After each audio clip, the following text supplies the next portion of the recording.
Mr. and Mrs. Simiu had a beautiful home in the heart of the village, a thriving farm, and the respect of their community.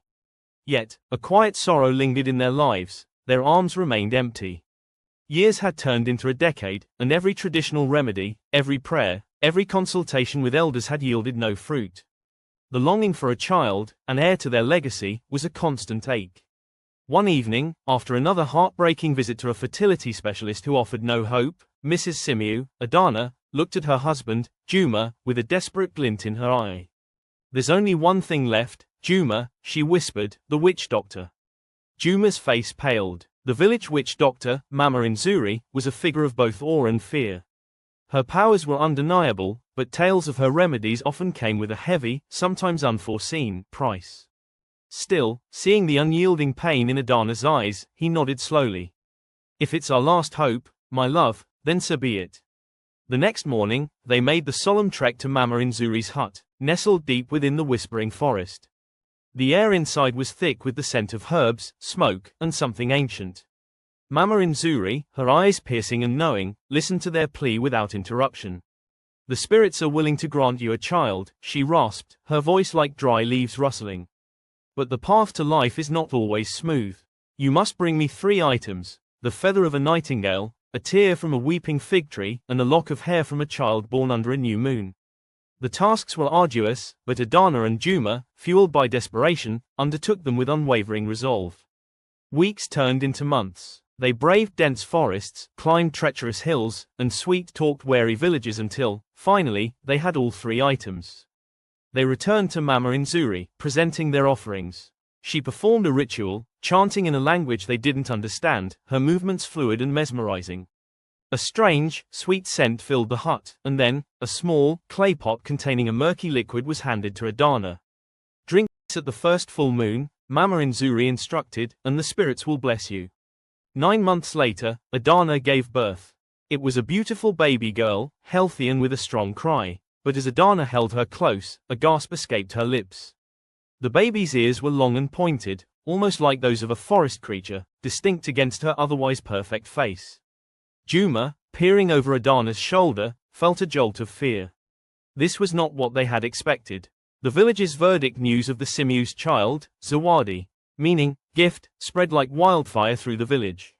The initial whispers of a miracle quickly turned to fearful murmurs as people heard about her unusual ears. Superstition ran deep in their community, and anything deviating from the norm was often seen as an ill omen, a sign of dark magic or a curse. The elders, wise in the ways of tradition but rigid in their beliefs, convened. They debated the meaning of Zawadi's ears, linking them to ancient tales of forest spirits and mischievous imps. Fear overshadowed any empathy for the Simiu family. To them, Zawadi was not a blessing, but a disruption, a potential threat to the harmony of their village. Despite Adana and Juma's tearful pleas, their explanations of consulting a witch doctor, and their desperate declarations of love for their daughter, the elders rendered their verdict: Zawadi was an unnatural child, touched by something outside their understanding, and a danger to their community. A heartbreaking exile. The sun was setting, casting long, mournful shadows, as the villagers, led by the stern-faced elders, gathered outside the Simiu home. Their faces were grim, resolute. No amount of begging or reasoning from Adana and Juma could sway them. The fear was too deeply ingrained. With heavy hearts and trembling hands, Adana and Juma were forced to carry their newborn daughter, wrapped tightly in a soft cloth, away from their home, their farm, their entire life. They walked past the silent, unyielding faces of their neighbors, their friends, people who had once shared laughter and meals with them. The path led them out of the village, past the familiar fields, and towards the looming darkness of the forest. Tears streamed down Adana's face as she clutched Zawadi, her heart shattering with every step. Juma's jaw was tight, his eyes filled with a raw, agonizing pain. They had sought a miracle, a blessing, and instead, their desperation had led to this unthinkable curse. At the edge of the dense, whispering trees, under the cold gaze of the rising moon, they were left with no choice. Following the village's cruel decree, they laid their precious Zawadi down amidst the rustling leaves, a tiny bundle abandoned to the unknown perils of the wild. The silence of the forest swallowed their sobs as they walked away, leaving behind not just their child, but a piece of their very souls, forever broken by the terrible mistake born of their longing and the unforgiving judgment of their community. The forest, which had always been a source of food and building materials, became an object of dread after Zawadi was abandoned there. The elders, fueled by their own guilt and fear, declared it Mahali Patakatifu, a sacred, forbidden place. Whispers circulated about strange sounds emanating from its depths, about villagers who dared to venture too close and returned with chilling tales of fleeting shadows and unearthly cries. Over generations, the forest's boundaries became sacrosanct, etched into the collective memory of the village. It was a place of taboo, of things best left undisturbed. Mr. and Mrs. Simiu, their lives forever scarred, lived out their days in quiet agony. They never spoke of Zawadi, not out loud, but the hollowness in their home and their hearts was a constant, aching testament to their lost child and their desperate mistake. The village, too, tried to forget, building new traditions and focusing on their prosperity, but the silent, looming presence of the forbidden forest at their doorstep was a perpetual reminder. The new generation and the broken taboo. Many decades passed. The Simiu's story became a hushed legend, a cautionary tale told around evening fires, its details blurring with time. The generation that had cast out Zawadi had passed on, replaced by grandchildren and great-grandchildren who knew the forest only as the forbidden place, a boundary never to be crossed. They were modern, educated, connected to the wider world, yet the ancient taboo held strong. Until now, the village was growing. Their fertile lands, once abundant, were becoming strained under the demands of a larger population. The elders, now a new council with a more pragmatic, though still respectful, approach to tradition, began to eye the vast, untouched forest. There was talk of timber, of new farmland, of resources that could alleviate their burgeoning problems. Despite the warnings from a few traditionalists who remembered the old stories with genuine fear, the majority saw the ancient taboo as outdated superstition. "It's just a forest," scoffed a young, ambitious leader named Kapande, full of trees waiting to be used. What harm could an old tale do? One sweltering afternoon, emboldened by their plans and a desperate need for expansion, a group of young men, led by Kapande, ventured into the forbidden forest. They carried axes and saws, their laughter echoing a little too loudly in the sudden silence of the ancient trees. They cut down the first few saplings with a sense of triumph, ignoring the cold prickle of unease that settled on some of them. The forest awakens. Their triumph was short-lived. As dusk began to settle, a piercing, guttural roar ripped through the twilight, shaking the very leaves on the trees. It wasn't the sound of a lion or an elephant. It was something primordial, filled with a raw, ancient fury. The air grew thick, not with the smell of the forest, but with a strange, coppery scent and an oppressive presence that stole the breath from their lungs. Before they could react, shadows began to detach themselves from the deepening gloom between the trees. They weren't mere shadows. They were forms, distorted and swift, moving with an unnatural grace. They moved too fast to be clearly seen, but their eyes, when glimpsed, glowed with an eerie, green luminescence. Panic erupted. The young men dropped their tools and scattered, their bravado evaporating in the face of the unexplainable horror. Kapande, trying to rally them, found his voice choked by fear. One of the shadows lunged, and a young man screamed, a short, sharp, terrifying sound that ended abruptly. The forest itself seemed to turn against them. Roots snaked out, tripping them. Branches whipped down, lashing their faces. The ground beneath their feet seemed to shift, making escape almost impossible. The air filled with whispers, not the gentle rustling of leaves, but a chorus of low, hissing voices, speaking in a language both familiar and utterly alien. Only a few, bleeding and hysterical, stumbled back into the village in the dead of night. Their accounts were disjointed, wild, filled with tales of things with glowing eyes, of terrifying strength, and of the forest itself rising up in wrath. They spoke of a guardian, a protector of the taboo, who had awoken from a long slumber. The terrible truth began to dawn on the new generation of elders as they listened to the survivors' frantic cries. The old superstition wasn't just a tale. The forest had indeed been a forbidden place, but not because of a vague curse. It was forbidden because it now harbored something formidable, something that had grown in the decades of their neglect and disrespect. The villagers realized, with a chilling certainty, that the terrible thing that had happened was the consequence of their ancestors' mistake, a mistake that had grown teeth and claws in the heart of the forbidden forest. The child they had cast out, the child with the long ears, had not simply vanished. She had become something else entirely, And now, after generations of undisturbed growth, she was returning, or rather, the forest was unleashing her, a terrifying embodiment of their ancestors' cruelty and their broken taboo. The forest was no longer just a forbidden place. It was a living, breathing entity of vengeance, and it was coming for them. The Crimson Curse. The terror from the forest wasn't a one-time event. The survivors, who had stumbled back into the village, carried with them more than just their horrific memories. Within days, a new, horrifying affliction began to spread. It started subtly, a persistent itch in the eyes, followed by a burning sensation. Then, for the afflicted, the world began to blur, as if viewed through a shimmering, red haze. Panic escalated as the first drops of blood began to seep from the corners of their eyes, mingling with their tears. It was a terrifying sight, a crimson river running down the cheeks. The pain was excruciating, a searing fire that no water or traditional remedy could quench. Within hours, the bleeding intensified, turning their vision into a constant, agonizing flow of blood. The village healers, usually adept with common ailments, were helpless. Their herbs and incantations had no effect on this grotesque malady. The afflicted writhed in agony, their screams piercing the night. One by one, their bodies began to shut down, weakened by the constant blood loss and the unimaginable pain. Several people, including Kapande, the ambitious young leader who had spearheaded the forest's violation, died in horrifying fashion, their eyes crusted with dried blood, their faces contorted in their final moments. A desperate plea. The deaths sent a shockwave of despair and terror through the village. The once proud community was now gripped by a desperate fear, their faces pale, their eyes constantly scanning the forest's edge. The air was thick with the stench of sickness and the pervasive dread of the unknown. They understood now, with chilling clarity, that this was not a simple illness. This was a direct consequence, a punishment for their generational sin. The few remaining elders, their faces etched with grief and regret, knew there was only one path left. It was a path they had tried to erase from their history, a path that led back to the very source of their torment. They sent a small, trembling delegation, not to the Forbidden Forest, but to the dilapidated hut of Mama Inzuri, the very witch Dr. Adana and Juma had consulted so long ago. She was ancient now, her eyes even more clouded with age, but her aura of ancient power remained undiminished. The villagers, bowing low, recounted the horrors that had befallen them, the vengeful forest, the glowing-eyed creatures, and the agonizing curse of bleeding eyes. They spoke of the deaths, of their helplessness, and of their understanding that this was linked to the child they had cast out decades ago.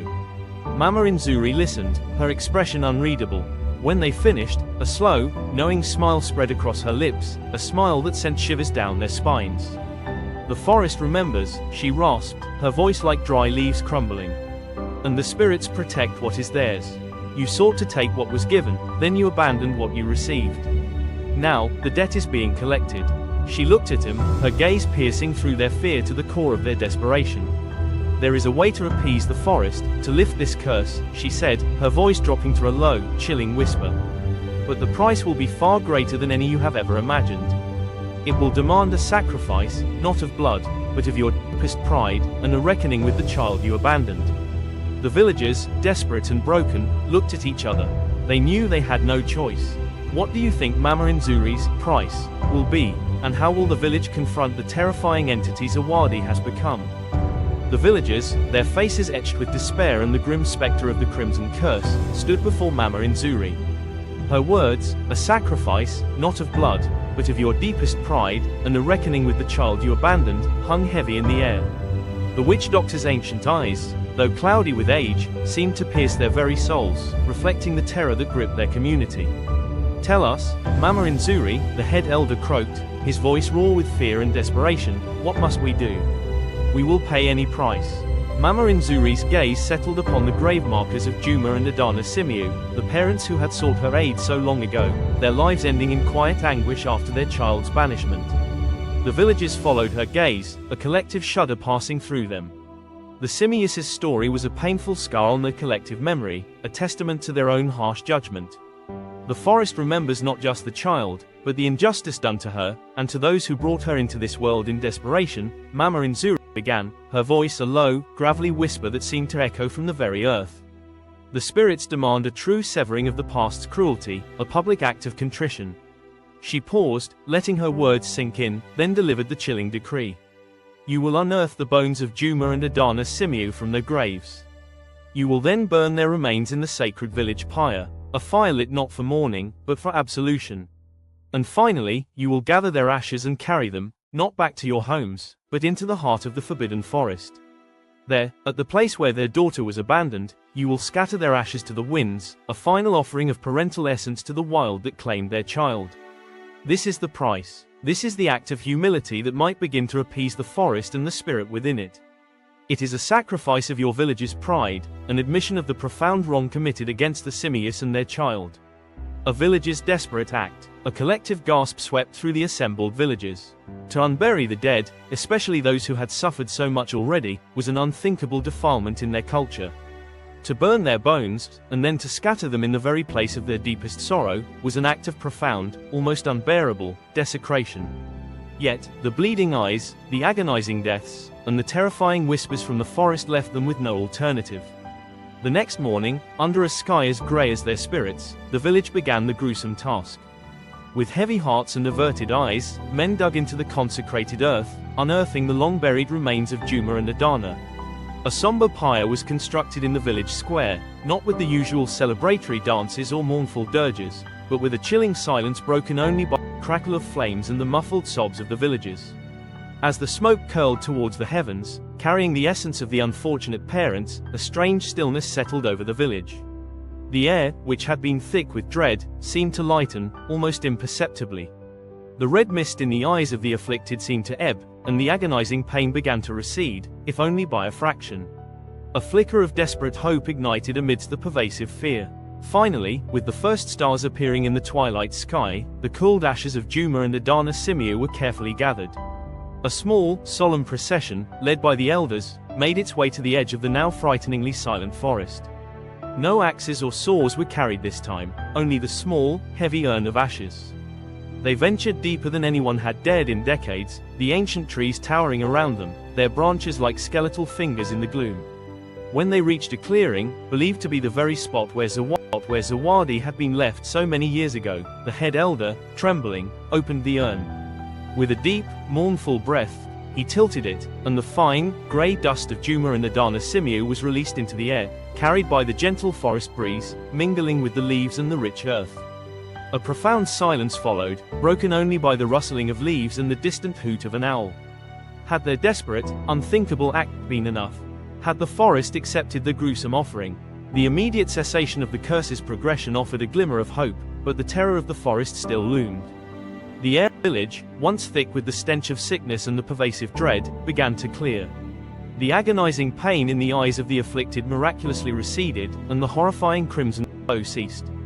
A collective sigh of relief, fragile but profound, swept through the community. The unthinkable act, the desecration of the Simiu's graves, had seemingly appeased the enraged forest. Hope, a cautious, tentative bloom, began to unfurl in their hearts. Days turned into a week, and the peace held. The forest, though still silent and imposing, no longer emanated the same oppressive wrath. The villagers started to venture closer to its edge, their fears slowly giving way to a curious anticipation. They wondered what Mama Nzuri's reckoning with the child you abandoned, truly meant. Then, one sun-drenched morning, as the dew still clung to the leaves, a figure emerged from the depths of the forbidden forest. She walked with a graceful, almost ethereal stride, her bare feet barely disturbing the fallen leaves. Gasps rippled through the few villagers who were tending their fields nearby. She was a young woman, strikingly beautiful, with skin the color of rich, polished ebony and eyes that held the deep, ancient wisdom of the forest. Her hair, a cascade of dark curl, delicate forest blossoms and intertwined with slender vines. And though they were no longer pointed like a creature's, a subtle, elegant elongation to her ears hinted at her origins. It was Zawadi, not the infant they had cast out, but a fully grown, mesmerizing woman, embodying the wild beauty of the very place that had raised her. Awestruck and terrified, the villagers watched as she slowly approached the village edge. Her gaze swept over them, unblinking, unreadable, yet tinged with an inexplicable sorrow that seemed to echo through the very air. She carried no weapon, displayed no anger, just a profound, silent presence. The elders, who had gathered swiftly, approached her with trepidation. They expected vengeance, a final, terrible unleashing of the forest's fury. But Zawadi simply looked at him, her beautiful face serene. Then, the unimaginable happened. As she stood there, bathed in the morning light, a faint shimmer began to emanate from her body. It was subtle at first, like rising from the ground, but it quickly intensified. Her form seemed to waver, become less solid, as if she were made of mist. The flowers in her hair withered and crumbled to dust. The light in her ancient eyes began to dim, like embers fading. A collective cry of alarm rose from the villagers. Mama Nzuri, who had arrived silently, stood at the front, her own face etched with a rare, profound sadness. She raised a hand, her voice a low, mournful sigh. "The balance has been restored," she whispered, her words barely audible. "The debt has been paid. But the essence of the forest cannot long survive beyond its embrace." Zawadi's form grew fainter, more translucent. The beautiful, ebony skin seemed to dissolve into specks of light, her hair unraveling into wisps of shadow. A soft, almost inaudible sigh escaped her lips, a sound like the last breath of the wind through the trees. And then, she was gone. Vanished, as if she had never been there, leaving behind only the scent of damp earth and wild blossoms, and the haunting echo of a promise fulfilled. The villagers stood in stunned silence, their relief now mixed with a profound, aching sorrow. The curse was lifted, but the price had been greater than they could have imagined, the brief, tragic return of the child they had abandoned, only to witness her final, beautiful fading. The disappearance of Zawadi left the village in a profound, reflective silence. The immediate, agonizing curse of bleeding eyes had lifted, and the oppressive aura of the forbidden forest had receded. A fragile, disbelieving peace settled over the land. They had paid an unspeakable price, desecrating graves and witnessing the tragic, fleeting return of the child they had abandoned, but the immediate torment was over. The relief was immense, yet it was tinged with a deep, collective sorrow and an even deeper understanding of the immense, unforeseen consequences of desperate choices. The story of Juma and Adana, of Zawadi and the forest's wrath, was no longer a vague legend but a raw, living wound in their communal memory.